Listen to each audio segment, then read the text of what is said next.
Let's get some perspective now from our financial contributor, Melody Hobson. She, of course, is the president of Ariel Capital Management.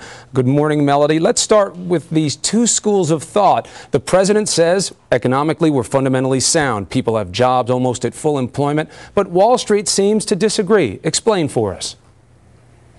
Wall Street doesn't know what's going on with this economy, and the stock market hates uncertainty.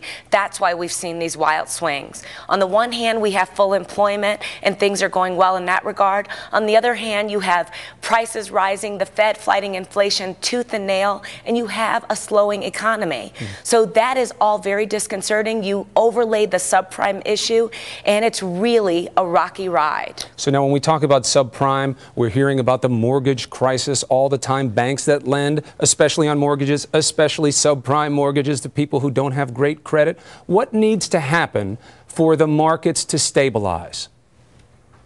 We really have to try to quantify the magnitude of the problem. That is what is really bothering this market. We just don't know. We have no footing. And stop the vague statements, like the countrywide statement yesterday about unusual disruptions.